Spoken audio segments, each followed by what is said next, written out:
하나님 말씀은 사무엘하 19장 1절로 8절 말씀입니다. 요압에 의해서 압살롬이 죽임을 당하고 또 반란군이 진압되었지만 그 소식을 들은 다윗은 울 수밖에 없었던 그 모습. 그러나 그 모습을 백성들 앞에서는 그렇게 드러날 수 없어서 고통당하고 있는 다윗의 모습을 오늘 말씀의 내용으로 묵상하고자 합니다. 다윗의 기쁜 얼굴과 슬픈 마음이라는 제목입니다. 사무엘하는 다윗이 통일 왕국을 이룬 후의 모습이 기록되어 있습니다. 다윗이 왕이 되어 모든 것을 다 얻은 모습인 것입니다. 그러나 이렇게 다윗이 모든 것을 다 이룬 것처럼 보이지만 그의 왕궁에서의 삶을 보면 그가 왕이 되기 전 사울에게 쫓기면서 불안정한 삶을 살 때와 그리 다르지 않고 오히려 내면의 고통과 삶의 갈등들은 더 크게 계속되고 있음을 보게 됩니다. 다윗은 분명 왕이 되면서 지난날과 같은 그런 어려움들은 모두 없어졌지만 스스로 감당할 수 없던 전혀 다른 어려움들과 문제들 그리고 아픔들이 새롭게 기다리고 있었습니다. 그것은 자녀들을 통해서 발생한 문제였고 다윗이 나이가 들면서 다윗의 마음과 생각들이 지난날 젊은 다윗과 많이 달라진 그 틈을 타서 발생한 문제들이었습니다. 그리고 이전부터 다윗의 왕됨을 원치 않던 세력들이 다윗이 약해지기를 기다리면서 시기를 엿보고 있었다가 마침내 드러난 문제들이었습니다. 압살롬의 반역은 점차 힘이 강해져가는 젊은 압살롬과 점차 나약해져가는 늙은 다윗의 모습을 서로 잘 대비하여 보여주고 있습니다. 압살롬은 아버지가 더 이상 왕으로서 예전과 같은 총명함과 그 위엄을 볼 수 없다고 느껴졌기에 이제는 스스로 아버지보다도 자신이 더 낫다고 생각을 하게 되었고 백성들도 그렇게 자신을 인정해 주면서 따르는 것을 보게 되자 자신감을 얻어 마침내 반역을 일으켰고 백성들도 압살롬을 따라서 반역에 동참하게 된 것이었습니다. 이것은 분명 백성들이 볼 때에도 젊은 압살롬이 늙은 다윗 왕보다 훨씬 더 매력적이었고 믿을 만해 보였기 때문이었습니다. 본문은 다윗이 자신의 여러 아들 중에서 가장 기대했고 사랑했던 젊은 아들 압살롬의 죽음에 대하여 크게 슬퍼하자 반역한 압살롬의 군대를 상대해서 승리하고 돌아온 백성들이 그 기쁨을 다윗 왕과 함께 나누지 못하고 오히려 부끄러워하며 마치 전쟁에서 패한 것과 같은 맥이 빠진 모습으로 각기 집으로 조용히 돌아간 상황에서 요압이 다윗에게 크게 항의하는 모습을 그 내용으로 보여주고 있습니다.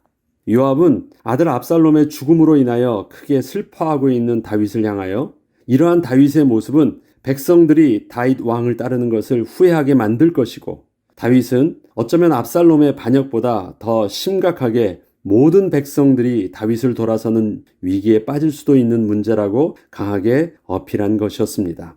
결국 다윗은 비록 요압이 자신의 아들을 죽인 자였지만 그의 말에는 명분이 있었기에 요압의 요청대로 자신의 슬픈 내면의 모습을 스스로 감추고 백성들 앞에는 기쁨으로 나아갈 수밖에 없었고 요압과 함께 압살롬을 죽인 백성들을 격려할 수밖에 없었던 것이었습니다.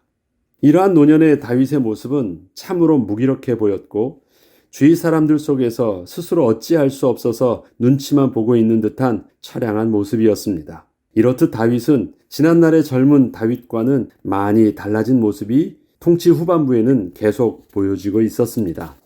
이처럼 다윗이 늙는다는 것은 수많은 변수들을 만들어냈습니다.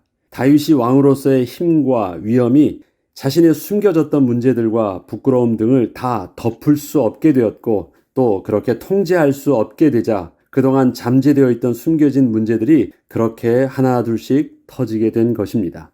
이것은 다윗이 늙었다는 것이 문제였다는 것을 말하고자 함이 아닙니다. 우리의 실존은 이 땅에서 사는 동안에는 아담의 죄로 인하여 결국은 죽을 수밖에 없게 된 부패된 인간의 육신의 한계를 모두 다 가지고 있다는 것을 말하는 것입니다.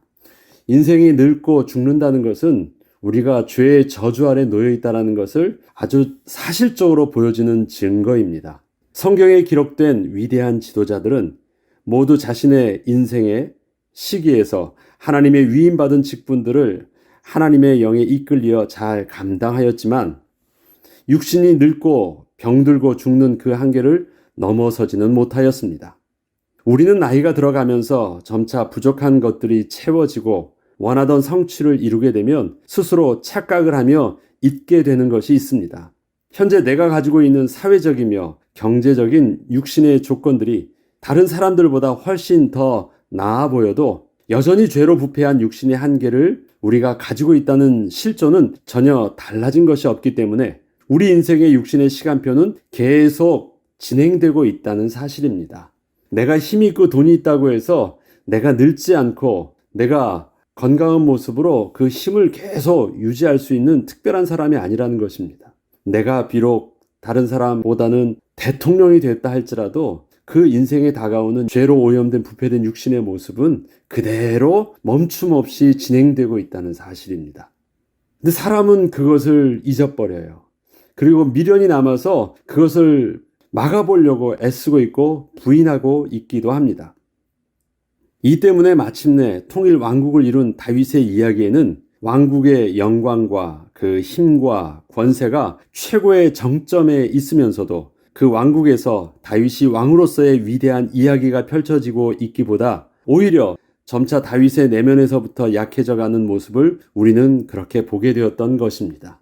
이제 다 가졌잖아요, 다윗이. 그런데 다 가진 왕의 멋진 모습이 나오지 않고 다윗의 점차 무기력해 보이는 그 모습들이 이상하게 다윗의 통치 말년 사무엘 하를 보면 씁쓸할 정도로 우리도 그러한 다윗의 모습을 참 보기 싫거든요. 그런데 계속 그러한 다윗의 모습들이 오히려 더 나오고 있는 것입니다. 그리고 인정하고 싶지는 않았지만 다윗 자신도 그렇게 늙고 있는 모습에 어쩔 수 없이 끌려가고 있는 것을 스스로 다윗도 보고 있던 것이었습니다. 하나님께서는 우리에게 귀한 직분을 맡겨주실 때 우리 육신의 한계를 뛰어넘는 창조적인 능력을 주셔서 그렇게 위임하여 주신 직분을 잘 감당하게도 하시지만 그렇다고 해서 우리 인생의 시간표를 결코 간과하지 않으십니다. 이것은 하나님의 영이 함께하여 주신다고 해서 우리가 늙지 않거나 여전히 뛰어난 능력과 힘을 가지고 자신의 위치를 영원토록 감당할 수 있게 하지는 않으신다는 것입니다. 그 이유는 우리가 있어야 할 곳이 이 땅이 아니고 새 하늘과 새 땅으로 이루어진 영원한 하나님 나라이기 때문입니다. 또한 우린 구약에 보면 다윗과 같은 위대한 왕, 또 사무엘과 같은 위대한 선지자, 또 엘리야와 같은 또 위대한 선지자, 또 위대한 소중한 제사장들도 있었지만 그들이 하나님의 직분을 감당하고 예수 그리스도의 모형으로서 왕이요 선지자요 제사장이신 예수 그리스도의 모습을 예표하는 모습으로 구약에서 비춰지고 있지만 그의 노년의 모습들은 여전히 그렇게 육신의 한계를 가지고 다 죽었다는 사실들을 보아야 됩니다.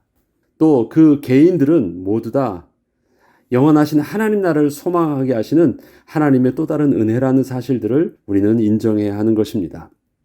그렇기 때문에 다윗의 통치의 후반부 이야기는 늙어가고 있는 다윗의 모습을 통해서 이 땅에서의 삶의 모습을 정직하게 바라볼 수 있도록 하고 있으며 우리의 시선이 영원한 하나님의 나라를 소망할 수 있도록 하여 주고 있습니다. 특히 다윗의 은퇴 이후의 이야기가 아니라 모든 것을 손에 다 쥐고 있던 다윗이었지만 결국 다윗도 피하지 못하는 육신적 한계와 그 연약함 속에서 발생하고 있는 문제들을 통하여 우리의 삶을 정직하게 바라보게 하는 것입니다. 만약에 다윗에게 자신의 인생의 시간표에서 가장 행복했고 하나님과 최고로 멋진 시기를 보낸 때를 꼽으라고 한다면 아마도 다윗이 왕이 되기 이전까지의 모습이 아니었을까 생각을 해봅니다. 비록 그 시절에는 아무것도 가진 것이 없고 늘 불확실한 미래를 염려하며 쫓겨다니라 힘은 들었지만 그때마다 하나님의 창조의 역사를 날마다 경험하며 하나님께 기도하고 감사하고 찬양하는 모습이 계속되고 있었기 때문이었습니다. 다윗의 아들 솔로몬도 그는 아버지 다윗보다도 더 왕국의 영화와 위엄과 영광을 다 누리면서 그 인생을 마쳤지만 그 인생을 마무리할 때 그의 아들에게 남겨준 전도서의 그 내용을 보면 그가 늙어가고 있던 인생의 말년의 모습을 이렇게 잘 표현하고 있습니다. 전도서 12장 1절로 7절의 모습입니다. 너는 청년의 때 너의 창조주를 기억하라. 곧 곤고한 날이 이르기 전에 나는 아무 낙이 없다고 할 해들이 가깝기 전에 해와 빛과 달과 별들이 어둡기 전에 비 뒤에 구름이 다시 일어나기 전에 그리하라. 그런 날에는 집을 지키는 자들이 떨 것이며 힘 있는 자들이 구부러질 것이며 맷돌질하는 자들이 적음으로 그칠 것이며 창들로 내다보는 자가 어두워질 것이며 길거리 문들이 닫혀질 것이며 맷돌 소리가 적어질 것이며 새 소리도 말미암아 일어날 것이며 음악하는 여자들이 다 쇠하여질 것이며 또한 그런 자들은 높은 곳을 두려워할 것이며 길에서는 놀랄 것이며 살구나무가 꽃이 필 것이며 메뚜기도 짐이 될 것이며 정욕이 그치리니 이는 사람이 자기의 영원한 집으로 돌아가고 조문객들이 거리로 왕래하게 됨이니라. 이렇게 시적 표현으로 육신에 늙어져 있는 모습들을 잘 표현하고 있습니다. 어떤 누구에게만 오는 모습이 아니라 그게 인생의 모습이라는 것입니다. 그래서 오히려 젊은 날에 아무것도 없어 보이지만 그때 하나님과 함께 하셨던 그 창조주 하나님의 모습을 잘 기억하라고 하고 그 시간표를 온전히 지혜롭게 잘 감당하라고 말하는 것입니다. 은줄이 풀리고 금그릇이 깨지고 항아리가 샘 곁에서 깨지고 바퀴가 우물 위에서 깨지고 흙은 여전히 땅으로 돌아가고 영은 그것을 주신 하나님께로 돌아가기 전에 기억하라. 전도자가 이르되 헛되고 헛되도다. 모든 것이 헛되도다. 우리에게 쥐었다 사라지는 것들 속에서 우리의 인생을 맡기지 말고 영원한 우리의 하나님 나라를 소망하게 하시는 것, 하나님께서 때를 따라 아름다운 것을 우리에게 주셨던 이유를 전도서는 이렇게 기록하고 있는 것입니다. 그렇기 때문에 우리 인생의 노년에 다윗의 모습을 바라보는 것, 그것이 우리의 노년의 모습일 것이지만 그것을 두려워하거나 그것이 잘못됐거나 그것이 슬픈 것이 아니라 그 모습을 통해서 이 땅에서의 우리의 삶에 소망이 없음을 더 깨닫고 영원한 하나님 나라를 더욱더 소망하게 하시는 또 다른 은혜의 방편이라는 것을 기억하라는 것입니다. 그래서 노년은 슬프지 않은 것입니다. 그래서 노년은 불행한 것이 아닌 것입니다. 그래서 우리의 연약함과 우리의 늙음과 우리의 그 삶에 겉에는 웃을 수밖에 없지만 감춰져 있는 속의 슬픔을 가지고 있는 우리의 삶의 노년의 모습처럼 그 모습이 우리에게 영원한 하나님 나라를 끝까지 소망케 하시는 하나님의 은혜이심을 우리는 인정하며 하나님을 바라볼 수 있어야 되는 것입니다. 오늘 본문 다음에 나오는 다윗의 이야기는 이제 다시 다윗이 왕으로서의 귀환을 준비하게 됩니다. 압살롬의 반역을 통하여 인생의 허무함을 더욱 새롭게 느낀 다윗에게 앞으로 남은 왕으로서의 모습은 분명 이전과는 다른 모습이 될 것입니다. 계속되는 다윗의 이야기를 통해서 지나간 우리의 인생을 되돌아보며 또한 계속되어지는 미래의 삶도 사실적이면서도 정직하게 바라보게 하시는 하나님의 인도하심 속에서 우리의 마음과 생각이 영원하신 하나님 나라를 소망하며 하나님의 마음과 점점 더 합한 자가 되어가는 그 은혜를 이번 한 주간 누리는 저와 여러분 되길 주의 이름으로 축복합니다.